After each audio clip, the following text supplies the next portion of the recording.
Hello class 10 के बच्चों, कैसे हैं आप लोग? बढ़िया एकदम। तो स्वागत है आपको आपके अपने YouTube channel education by SP Yadav पे। मैं हूं एसपी यादव और आज लेकर आ गया हूं क्लास 10 के संस्कृत का मोस्ट इंपोर्टेंट 50 ऑब्जेक्टिव क्वेश्चन। अगर वाकई में ही आप लोग संस्कृत का तैयारी कर चुके हैं तो ये 50 क्वेश्चन का जवाब दीजिए। ठीक है, अभी जो है चलने वाला है अंतिम युद्ध आप लोगों के साथ। ठीक है, तो 50 क्वेश्चन का आप लोग क्या कीजिए, जवाब दीजिए। पूरा किताब से आइए। ठीक है, तो चलिए भाई साहब, चैप्टर 1 से लेकर के 14 तक पूरा क्वेश्चन है। तो आइए करते हैं हम लोग क्वेश्चन नंबर 1 से। ठीक है, चलिए भाई पीछे से शुरू करते हैं। खराब लड़की, किसके बिना ज्ञान बोझ के समान है? आप लोग भी क्या कीजिए, 50 क्वेश्चन का जवाब दीजिए। ठीक है, और बताइए कि सर 50 में 50 है या 50 में कितना है, सो बताना जरूर है कमेंट करके। हाँ भाई, क्रिया के बिना जो है क्या है? हाँ चलिए, कौन पेन से लेट हो गया? क्रिया के बिना जो है ज्ञान जो है वो बोझ के, अगर ज्ञान कितना है, ठीक है, अगर कार्य हम नहीं करेंगे, क्रिया मतलब कार्य, कार्य अगर हम नहीं करते हैं तो ज्ञान कोई काम का है? अब हम ज्ञान लिए भरे हुए हैं कि हमको संस्कृत आता है, अब बैठल रहेंगे, हम आगे पढ़ेबे नहीं करेंगे तो कोनो कैसे जानेगा कि हमको संस्कृत आ रहा है? क्या है? सही है ना भाई? तो भाई किसके बिना ज्ञान जो है बोझ के समान है? तो क्रिया के बिना। बैठ जाइए, कोई दिक्कत आप लोग को आया ये सवाल? चलिए आदित्य खड़ा होइए। कर्मवीर राम प्रवेश राम के परिवार में सदस्यों की कुल संख्या कितनी थी? 4। चलिए, सदस्यों की संख्या कितना था? 4 था। 4 कौन कौन था? एक मालिक, मालिक मतलब राम प्रवेश राम के पापा और उनकी पत्नी ना, उनकी पत्नी थी, और एक पुत्र और एक पुत्र था, और एक क्या थे? पुत्री। ये दलित बालक थे ना। इनका घर कैसा था? कुटिया का था, झोपड़ी का था। और कैसा घर था? जो धूप से बचा सकता था लेकिन वर्षा से बचा नहीं सकता था, ऐसा घर था इनका। ठीक है, चलिए। और इनका घर किस गांव में था? इनका जो राम प्रवेश राम का जो घर था वो कहाँ था? लिख देते हैं भाई, भीखन टोला में था। भीखन टोला के बाहर था, समझे? भीखन टोला का चर्चा किया गया है, भीखन टोला के बाहर था, भीखन टोला का चर्चा लेकिन किया गया है। ठीक है, कोई दिक्कत? अच्छा एक और बताइए कि इनके घर से भीखन टोला से कितना दूर पर एक मतलब प्राथमिक विद्यालय था? मतलब प्राथमिक जो विद्यालय था, प्राथमिक विद्यालय जो था, ठीक है, वो 1 कोस दूर था भीखन टोला से। कितना कोस? 1 कोस दूर था। ठीक है, तो प्राथमिक विद्यालय के मतलब जो स्थापना किसने करवाया था? प्रशासन द्वारा। किसके द्वारा? चलिए भाई साहब, तो ये बात, इतना बात इनके बारे में जाने। ठीक है, ये जोड़ नहीं कि 50 क्वेश्चन है तो हम 50 से करेंगे, समझे? 100 प्लस क्वेश्चन आप लोग का होने वाला है, क्योंकि जितना भी क्वेश्चन आएगा उससे जुड़ा हुआ हर बात बताएंगे आप लोगों को। ठीक है, सिर्फ जुड़ा रहिएगा, स्किप मत कीजिएगा। चलिए, कक्षा में कौन प्रवेश करते हैं? जिससे पूछेंगे वो बताए कि बोलती क्या है तुम लोग? अरे थोड़ा पूछे, शिक्षा कक्षा में कौन प्रवेश करते हैं? शिक्षक। अच्छा बताइए, ये किस कहानी से लिया गया है? ये क्वेश्चन किस कथा से? कर्मवीर कथा से। किससे? कर्मवीर कथा से लिया गया है ये। कर्मवीर कथा में किसकी कथा है? एक दलित बालक का। दलित बालक कौन है? राम प्रवेश राम। आगे जाके होते हैं ये राम प्रवेश राम। ठीक है, इन्हीं के बारे में बताया जाता है। ठीक है, झोपड़ी का घर था जो धूप से तो बचा सकता था लेकिन पानी से नहीं, पानी टप टप चुता था, ऐसा घर था, बहुत गरीबी सी था इनका। चलिए आइए अगला क्वेश्चन हो जाइए। हाँ, कौन? नेहा सिंह। खराब। दोष कितने होते हैं? कितने प्रकार के हैं? 6 प्रकार के। चलिए, कौन कौन से मालूम है? कौन कौन दोष बता दो उस दिन? किसको मालूम है 6 दोष कौन कौन? बोलो, तुम बोलो। निद्रा, तनाव, भय, क्रोध, तंद्रा, निद्रा। हाँ ठीक है, चलिए बहुत अच्छा। बैठ जाइए, याद करके। ठीक है, कम से कम नहीं पूछेगा तो हो सकता है। हाँ, 2 नंबर में पूछ सकता है, 2 नंबर में पूछ सकता है कि भाई बताइए 6 दोष से जिससे मनुष्य को अगर आगे बढ़ना है तो किन 6 दोषों से दूर होना पड़ेगा। ठीक है, चलिए अब बढ़िए। सभी जीवों के सत्य को जानने वाला कौन है? मंटू भाई। पंडित। जो सभी जीवों को जानता है वो कौन होता है? किस चैप्टर से है? किससे? मंगलम पाठ से। किससे? जो सभी मंगलम में पढ़ना है। नीति श्लोका में जो सबको जान जाता है वो क्या है? पंडित है। चलिए, सब कुछ जानने वाला वो पंडित होता है। चलिए अब आइए अमन जी, विदुर कौन था? विदुर मंत्री था। कहाँ का?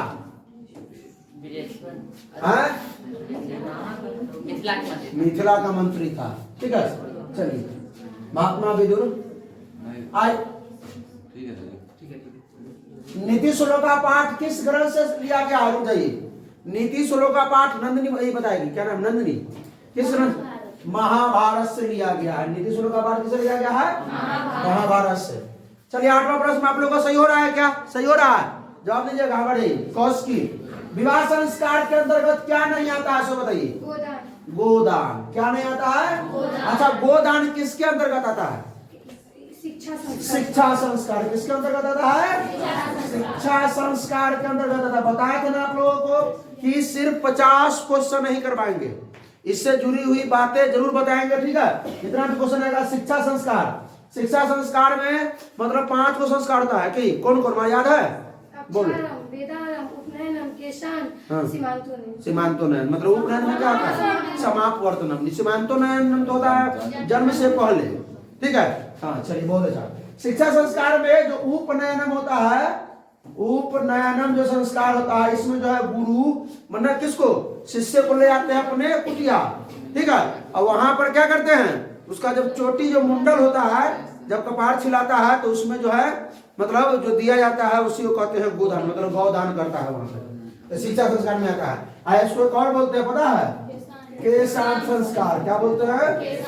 हाँ, चलिए बढ़ते हैं आगे। आइए भाई साहब, सप्तपदी क्रिया किस संस्कार में होते हैं? खड़ाओ। सप्तपदी क्रिया किस संस्कार में होते हैं? विवाह संस्कार में। सप्तपदी क्रिया के बारे में कुछ बताइए। शादी होता हो कि ना? शादी होगा तो जो 7 गो फेरा लेबू, वचन देबू 7 गो, वही होता है सप्तपदी। बैठिए, चलिए विवाह संस्कार में बैठ जाइए। हाँ, आदित्य जवाब जी ने दिए, कराइए। नामकरण किस संस्कार में होते हैं? नामकरण जन्म से पहले, जन्म के बाद, मृत्यु के बाद? कब? बचपन में, वही जन्म के बाद ना, जिसको बोलते हैं हम लोग शैशव संस्कार। अच्छा ये बताइए, शैशव संस्कार कितने होते हैं? 6 गो। शैशव संस्कार कितने होते हैं? 6। 6 का नाम किसको याद है? बोलो खराब। जात क्रम, नाम क्रम, निष्क्रमण, अन्नाप्राश्रम, कर्ण भेदनम, चूड़ाकरण। चलिए, जात कर्म और नामकरण और निष्क्रमण, निष्क्रम नहीं निष्क्रमण। ठीक है, अन्नाप्राश्रम और चूड़ाकरण और कर्ण भेदनम। हाँ चलिए बहुत अच्छा, बैठ जाइए। अब अगला क्या है? अगला 10 क्वेश्चन में आप लोगों को समझ मालूम है क्या? जवाब दीजिए, कमेंट कीजिए। चलिए कुंदन जी, संस्कार प्राय कितने प्रकार के हैं? 5 प्रकार के। संस्कार जो होता है वो 5 प्रकार के होता है। क्या प्रकार का होता है? 5 संस्कार जो होता है वो 5 प्रकार के होता है। ठीक है, संस्कार कुल कितने होते हैं? 16 गो संस्कार है। ठीक है, सबसे पहले हम लिखते हैं इसके बारे में। चलिए, बोले थे ना आप लोगों को कि सिर्फ ये 50 क्वेश्चन नहीं, ठीक है, जितना क्वेश्चन आएगा उसके बारे में बताएंगे, ताकि हो सकता है कि इसके अलावा क्वेश्चन पूछ दे। और मान लीजिए कहेगा कि संस्कार कुल कितने हैं, तो 16 है। ठीक है, 5 गो प्रकार थे। 5 गो प्रकार कौन कौन बताते हैं? कौन कौन? पहला जो है वो जन्म पूर्व। पहला है वो जन्म पूर्व संस्कार। दूसरा है जन्म के बाद, जिसको बोलते हैं शैशव संस्कार, जो जन्म के बाद होता है, शैशव संस्कार। ये होता है आपका 3 गो। ये होता है आपका 6 गो। चौथा होता है शिक्षा संस्कार। तीसरा होता है शिक्षा संस्कार। शिक्षा संस्कार ये होता है आपका 5 गो। और उसके बाद होता है चौथा विवाह संस्कार। विवाह संस्कार एक होता है। उसके बाद होता है 5वां अंतिम अंत्येष्टि संस्कार, जिसमें आदमी जो है चिलट जाता है ना, तब जो है मतलब वो क्रियाक्रम किया जाता है ना। ये भी एक होता है। चलिए, तो कुल क्या हो गया? 3, 6, 9, 5, 14, 2, 16। चलिए, जन्म से पहले 3 गो संस्कार किसको याद है? पुंसवन, सीमांतोनयन और गर्भधारण ना। चलिए, गर्भाधान इसको कहते हैं। शैशव संस्कार क्या होते हैं? किसको याद है? 6 याद है? एक बार तो बताइए, तुम बता दो एक बार। जात कर नाम कर निष्कर्म कर्ण वेदनम निष्करण करो, निष्क्रमण, हाँ निष्क्रमण, हाँ अन्नप्राशन अन्नप्राशन, हाँ कर्ण वेदनम, चूरा कर। बैठ जाइए, चलिए बैठ जाइए, बैठ जाइए। ठीक है, शिक्षा संस्कार 5 लोग कौन कौन बता सकता है? सिर्फ लड़की लोग आज याद करके आई है, तू लोग? हाँ 5 को किसको याद है? बोलो बोलो, लड़का को तैयार हुआ। अक्षरम, वेदारम, उपनयनम, समापवर्तनम। समापवर्तन अंतिम में है, और उससे पहले एक है केशांत। चले भाई सब आगे बढ़ते हैं। इसका तो देवे नहीं कि जवाब हो। 5 प्रकार के होते हैं, इंतजार कर रहा हो बच्चा लोग। कर्णस्य दान का पाठ कहाँ से लिया गया है? रुक जाइए, हाँ बताइएगा विपिन कुमार। कर्णस्य दानवीरता जो पाठ है वो कहाँ से लिया गया है? कर्ण भार से। चर्चा महाभारत का भी है इसमें, बच्चा लोग महाभारत का मार के चलाता है, लेकिन महाभारत नहीं होगा, लिया गया कर्ण भार से। ईर्ष्या से किसका जन्म होता है? ईर्ष्या से किसका जन्म होता है? रुक जाइए, तुम बताओ सिद्धि। किसका? असहनशीलता का। किसका जन्म होता है? असहनशीलता का। रुक जाइए, हेलो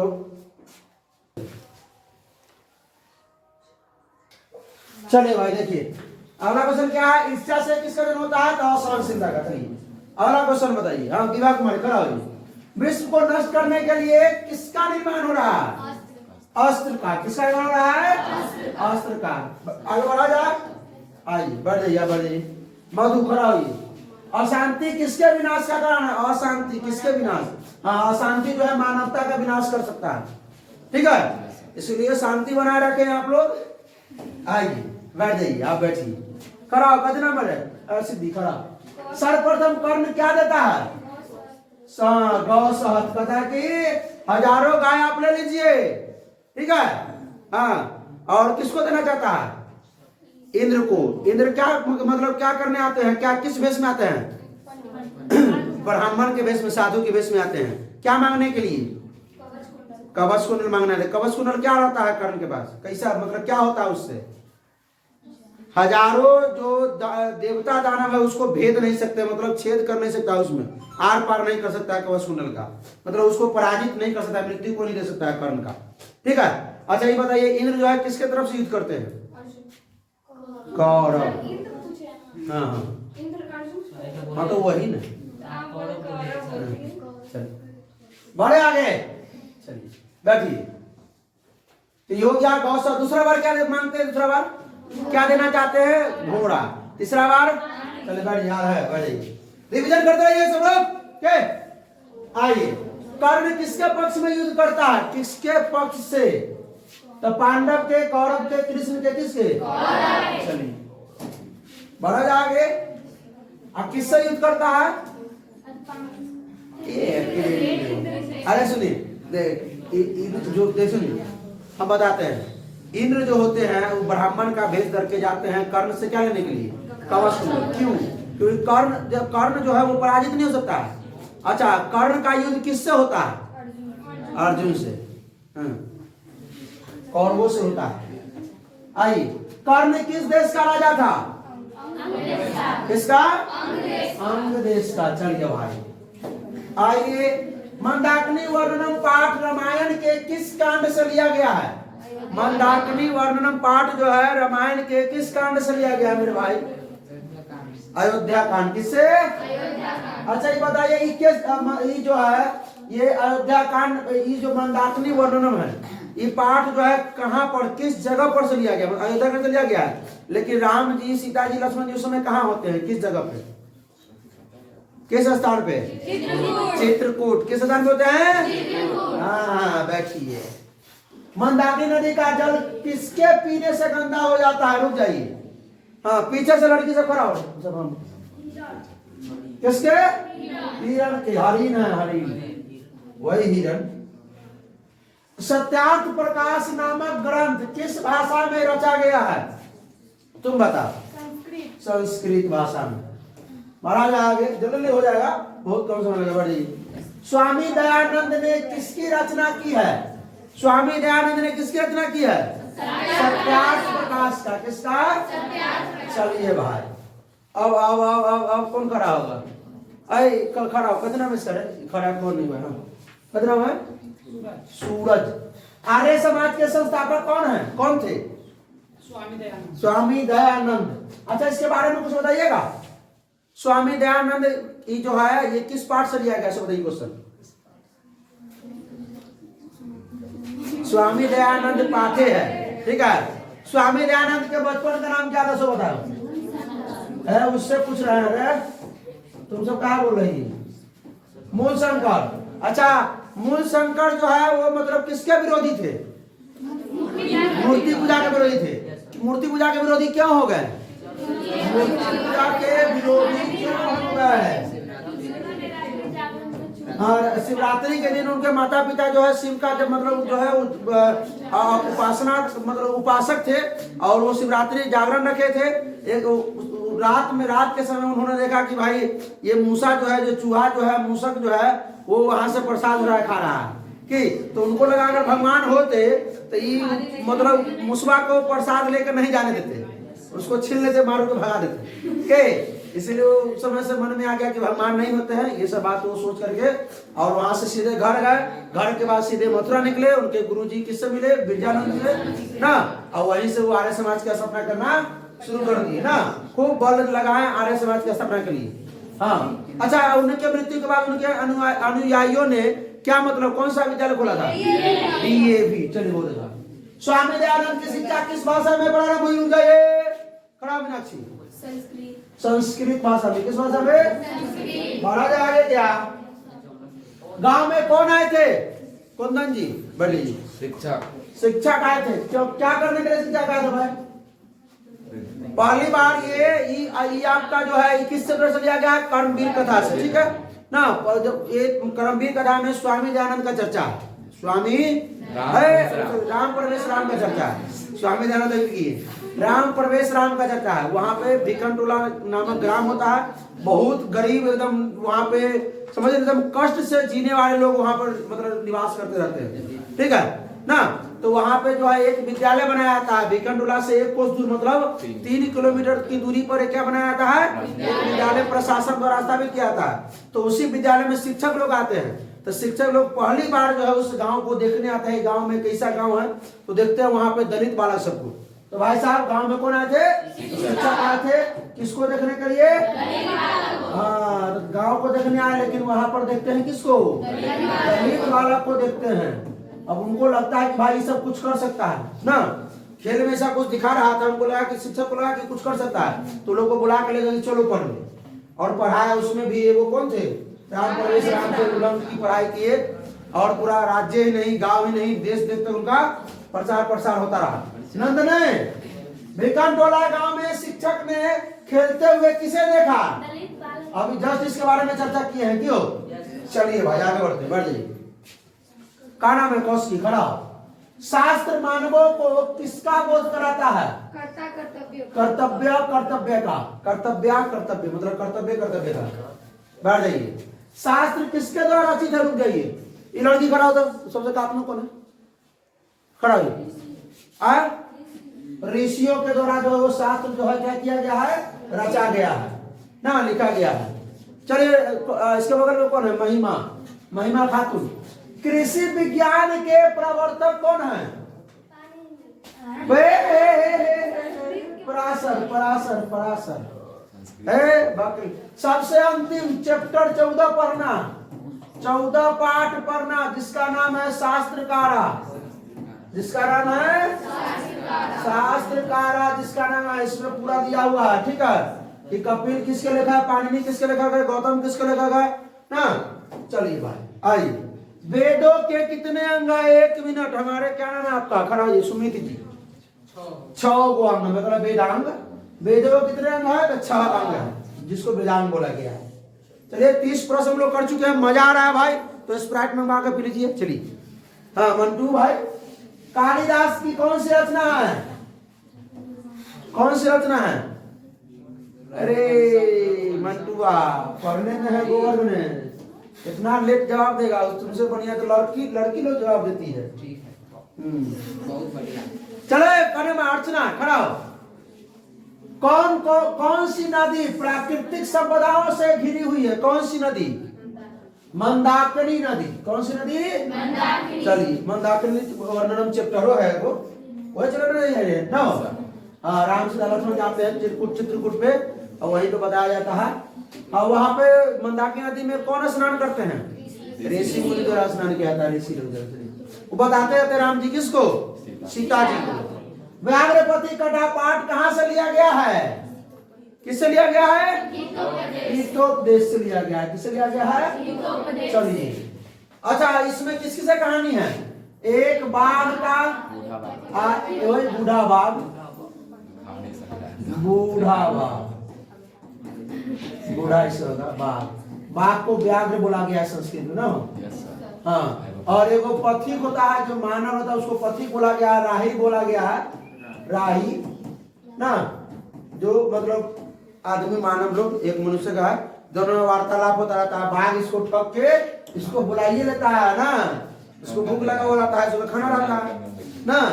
बाघ क्या करता रहता है कि मैंने पहले बहुत सारे पाप किए हैं ना, अब मुझे पाप धोना है ना, यही चीज। मैं किसी का मदद करके पाप धोना था, लेकिन इसको तो बुलाया रहता है, बुला करके सोने का कंगन देता नहीं है, लेकिन उसको चिल्का देता है। जैसे वो उधर बढ़ता है कि किचन में फंस जाता है। चलिए, कौन किचन में फंस गया भाई साहब? पथिक। वो बाघ तो पहले से था ही के, लेकिन ये जो है ये मतलब पथिक को फंसा लेता है मुंह में। बहुत वार्तालाप होता है, दोनों में बहुत सवाल जवाब होता है। किसमें? बाघ में और पथिक में। लेकिन बेचारा अंतिम में फंस जाता है। लोभ नहीं करना चाहिए। एक और नवा पाठ है, लोभाविष्ट चक्रधर। 4 मित्र होते हैं, जाते निकलते हैं तो ब्राह्मण लोग जो ज्योतिष होता है ना, कमाने में निकलता है तो ज्योतिष उसको दिया देता है, कहता है जहां पर गिरेगा तहां पे नवा पढ़े संस्कृत। लोभाविष्ट चक्रधर चैप्टर 4 है। तो पहला बार गिरता है तो मिलता है चांदी, दूसरा बार सोना ना, पहला बार पीतल तांबा जो होता है, दूसरा बार चांदी, तीसरा बार सोना, और चौथा बार जाता है तो मुकुट में पहन लेता है एकदम जलता हुआ सूरज की तरह। हाँ, भाग्य से ही संभव, ऐसा किसने सोचा? पथिक ने सोचा कि भाग्य से ही संभव है, भाग्य से मिल रहा है मुझे सोना के कंगन, क्या बेचारा को क्या। चलिए भाई, अब कौन जवाब नहीं दीजिए पीछे जरे? इसको सीमा कुमारी पंडित छमाराव के पिता कौन थे? बोलिए। पंडित शंकर पांडुरंग याज्ञवल्क्य के, अच्युत राय, कंपन राय। पंडित शंकर पांडुरंग है। पंडिता छमाराव के बारे में बताया गया है। चलिए, संस्कृत साहित्य लिखिका किस प्रकार का पाठ है? निबंध है, नाटक है, रूपक में बताइए।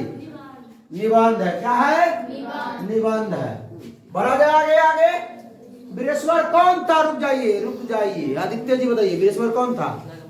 मिथिला का मंत्री था। अच्छा, ये किस पाठ से लिया गया है? कुंदन जी बताएंगे। अलस कथा से। किससे लिया गया है? अलस कथा से लिया गया है। अच्छा, अलस कथा में कितने आलसी होते हैं? 4 महाआलसी होते हैं। अच्छा, एक चीज और, इस 4 आलसी को देख करके तो पूरा लोग आलसी बनने लगता है। जो धूर्त लोग होते हैं, जो काम करने वाले, वो भी आलसी बनते जाते हैं ना। दयावान कौन होता है?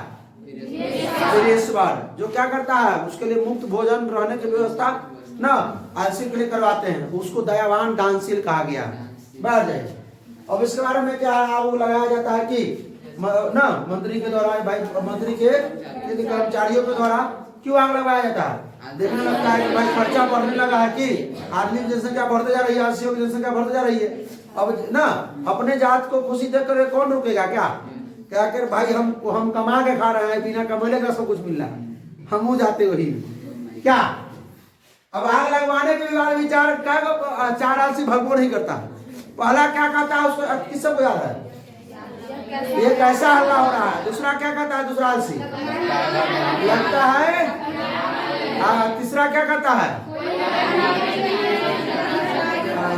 मतलब कोई धार्मिक व्यक्ति नहीं है जो मुझ पे लिखा हुआ चटाई कंबल डाल दे।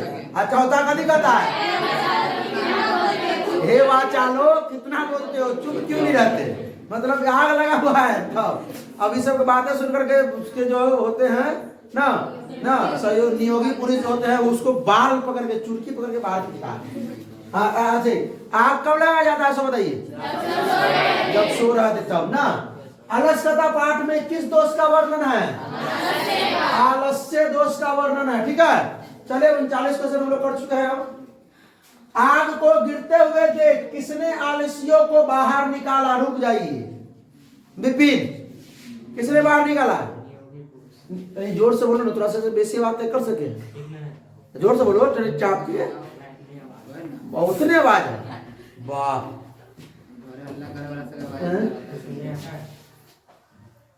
ना तो बेसी है। बैठो, उतना जोर से बोल के दिखा देता है जितना गुस्सा किया है। का बोल के दिखा दो ना, बिना को बोल रहे हैं। आलसियों का रक्षक कौन होता है? रुक जाओ, रुक जाओ, अरे खड़ा हो, इसको खड़ा करो सामने में। हाँ, आलसियों का रक्षक कौन होता है? दयावान।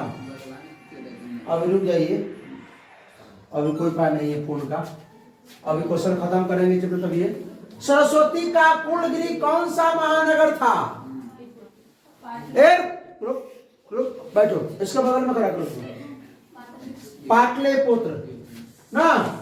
चलिए भाई साहब, गुरु गोविंद सिंह का जन्म कहाँ हुआ था? 1 मिनट रुकिए, बताइए मंटू भाई। पटना। जोर से बोलिए। पटना। चलिए, हाँ बैठिए। हाँ सुमित जी खड़ा हो जाइए। पाटलिपुत्र में कौन बार बार आए थे? कौन?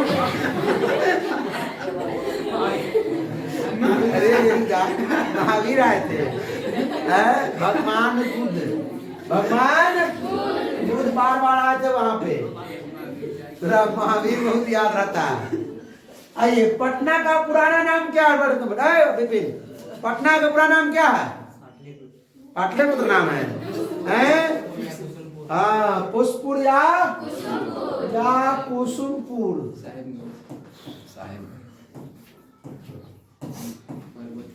चलिए अगला प्रश्न, 46 नंबर प्रश्न करेंगे। आप बैठ जाइए, आज तुम खड़ा। बताओ, कर्मवीर कथा में किस पुरुष का वर्णन है? दलित पुरुष का वर्णन है। दलित पुरुष कौन होते हैं सो बताइए? राम प्रवेश राम, राम प्रवेश, यही दलित बालक होते हैं ना। अच्छा, राम प्रवेश राम किस परीक्षा में प्रथम स्थान लाते हैं? प्रथम स्थान से उत्तीर्ण होते हैं। तुम बताओ, राम प्रवेश राम किस परीक्षा में प्रथम स्थान लाते हैं? स्नातक परीक्षा में। बैठ जाइए। भारत की महिमा कहाँ गाई जाती है? 1 मिनट बताओ। कौशकी। सर्वत्र। सर्वत्र। इसका नाम कीर्तन है, कौशकी कहते हैं। बैठो, कौशकी तुम कराओ। भारत भूमि पर जन्म लेने वालों को की तुलना किससे की गई है? देवता से। यानी भारत में जन्म लेने के लिए देवता भी लड़ाई है कि देवता भी जन्म लेना चाहते हैं भारत में के। आइए अगला, ऋग्वेद में कितनी मंत्र दर्शनवती ऋषिकाओं का उल्लेख है? रुक जाओ मीनाक्षी, तुम बताओ। 24 मतलब 24, 20 मतलब 20, और 5 मतलब 5, चतुर्थ मतलब 40। चलिए, आइए, कंपन राय की पत्नी कौन थी? चलिए, बहुत बढ़िया। 50 क्वेश्चन हम लोगों का हुआ आज लास्ट। ठीक है, तो आप लोग बताइएगा जरूर कि आप लोग ये 50 में कितना सही हुआ और आप लोगों की तैयारी कैसी चल रही है। और ये महायुद्ध जो है, जिसका अंतिम युद्ध बोल रहे हैं, आज 01 था, 02 में आएगा मैथ। 50 ऑब्जेक्टिव क्वेश्चन साथ मिलेंगे। तो हंसते रहिए, मुस्कुराते रहिए, पढ़ाई करते रहिए। All the best.